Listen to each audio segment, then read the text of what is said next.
Να καλέσω τώρα στο βήμα τον θεμελιωτή και τον εγγυητή αυτό του ονείρου, που δεν είναι πλέον όνειρο, αλλά είναι πραγματικότητα. Κύριε Μελισσανίδη.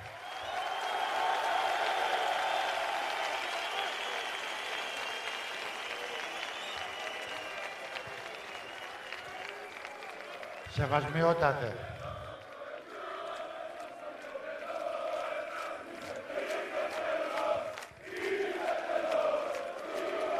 Σεβασμιότατε.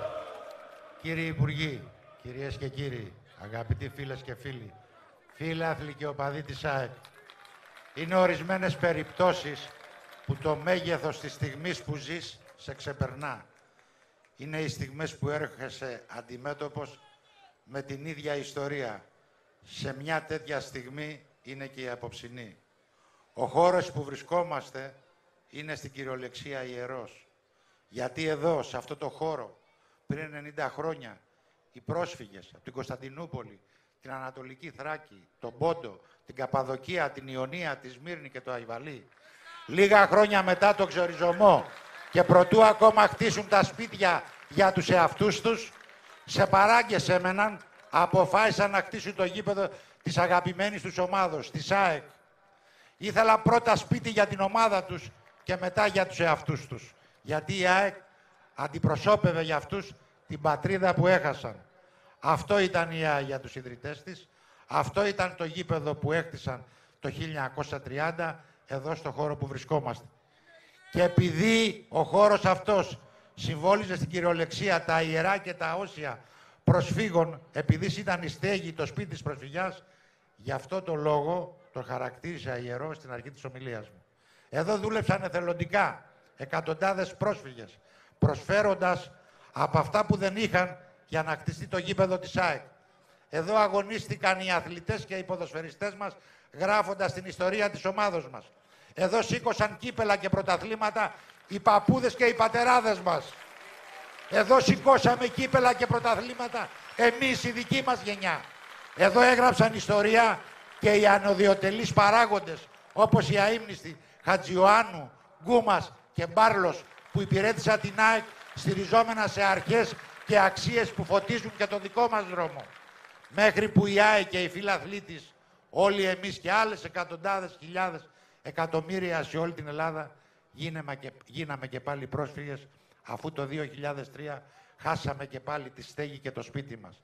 Όλα αυτά τα χρόνια που η ΑΕΚ είναι στην προσφυγιά μας πόνεσαν.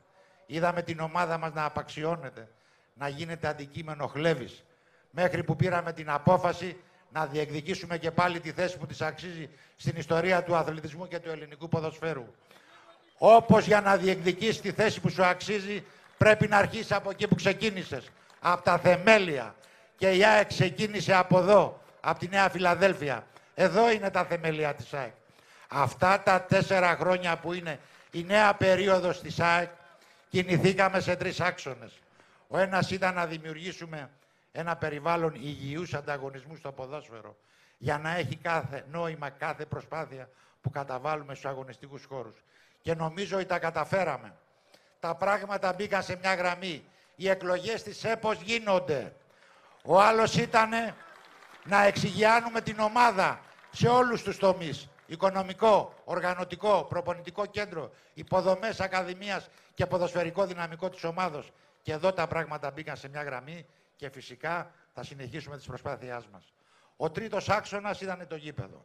Η ΑΕΚ δεν μπορούσε και δεν μπορεί να είναι ο εαυτός της χωρίς το δικό της γήπεδο. Και δεν μιλάμε για ένα γήπεδο οπουδήποτε, γιατί και τέτοια μας προτάθηκαν. Να κάνουμε γήπεδο σε διάφορες τοποθεσίες της Αττικής. Όχι. Η ΑΕΚ μπορεί να είναι ο εαυτός της μόνο εδώ, στη Νέα Φιλαδέλφια. Γιατί εδώ είναι το σπίτι της, εδώ είναι τα θεμελιά της. Μια τέτοια μέρα δεν θέλω να αναφερθώ σε όλους εκείνους που έκαναν τα πάντα για να τροπηλήσουν τις προσπάθειές μας για τη μεγάλη επιστροφή. Απλά θέλω να υπογραμμίσω ότι αντλήσαμε δύναμη από το δίκαιο του αγώνα και μετά από προσπάθειες 4 ετών βρισκόμαστε σήμερα εδώ.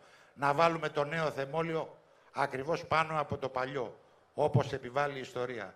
Εδώ θα χτιστεί το νέο μας σπίτι, με σεβασμό στην ιστορία του ελληνισμού της πόλης και της Μικράς Ασίας.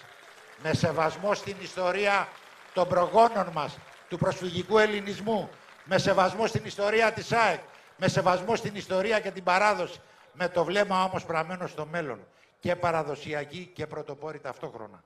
Εδώ θα δουλέψουμε τα επόμενα 2 χρόνια για να γίνει πλέον πραγματικότητα το νέο μας όνειρο. Ένα γήπεδο που θα το χαίρονται αθλητές, ποδοσφαιριστές, παράγοντες, απλοί φίλαθλοι και απλός κόσμος. Και όχι μόνο αυτό, ένα γήπεδο εκτός από τους ανταχού αεξίδες θα είναι στην κυριολεξία σημείο αναφοράς, μνήμης και πολιτισμού.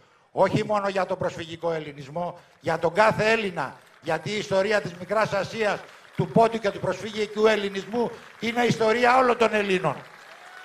Όλα αυτά θα στεγαστούν στο Μουσείο του Προσφυγικού Ελληνισμού που θα λειτουργεί στο κτηριακό συγκρότημα του γηπέδου.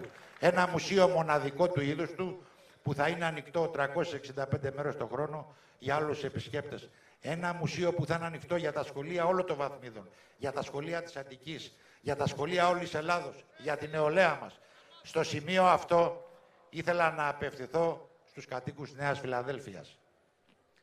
Όπως η ΑΕΚ δεν νοείται γήπεδο χωρίς Νέα Φιλαδέλφεια, έτσι δεν νοείται Δήμος Νέας Φιλαδέλφειας χωρίς γήπεδο της ΑΕΚ.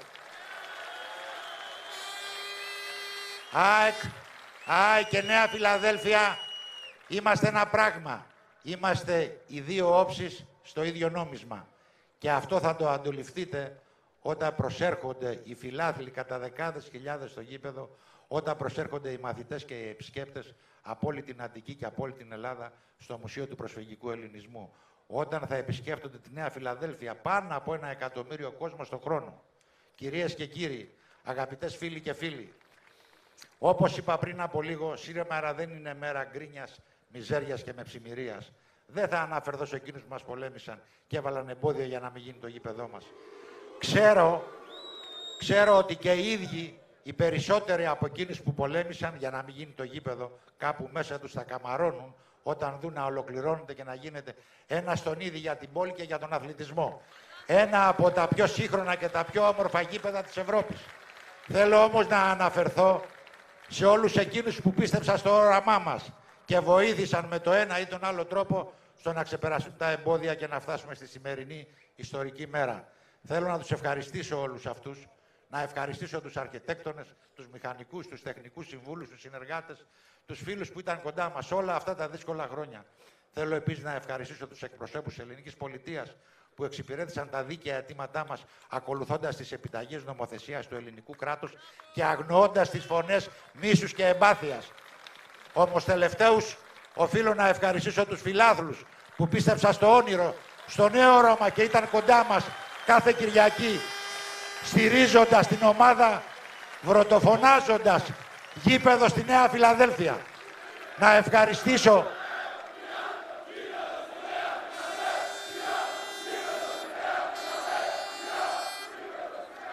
Να ευχαριστήσω όλο αυτόν τον κόσμο που δεν έχασε ποτέ την εμπιστοσύνη του, που πίστεψε στο δύσκολο αγώνα μας. Άλλωστε, σε αυτή την ομάδα ποτέ δεν χαρίστηκε τίποτα.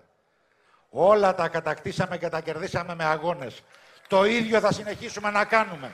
Μια υπόσχεση μόνο θα δώσω. Τα τείχη της Αγιάς Σοφιάς θα είναι ψηλά, θα είναι άτρωτα και δεν θα πέσουν ποτέ ξανά. Η φλόγα άναψε, ξεκινάμε αύριο. Πριν κλείσω την ομιλία μου, πάνω απ' όλα και πάνω απ' όλους, θα ήθελα να ευχαριστήσω τον Οικουμενικό Πατριάρχη κύριο Βαρθολομαίου, που εκτός από τη συμβολική οικονομική ενίσχυση που μας έδωσε, κυρίως την ευλογία του για να χτίσουμε την Αγία Σοφία, εδώ στη Νέα Φιλαδέλφεια, το νέο σπίτι της ΑΕΚ, το σωλή του ποδοσφαίρου, το καμάρι όλων μας. Σας ευχαριστώ όλους από τα βάθη της καρδιάς μου και σας καλώ να χτίσουμε μαζί και αυτό το δεύτερο σπίτι της ομάδας μας, όπως έκαναν οι πρόγονοι και οι ιδρυτές μας. Να τους κάνουμε πάλι υπερήφανος. Από εκεί ψηλά που μας βλέπουν, τους το χρωστάμε για τις αρχές και για αυτό το μεγαλείο που κληρονόμησαν. Σας ευχαριστώ όλους.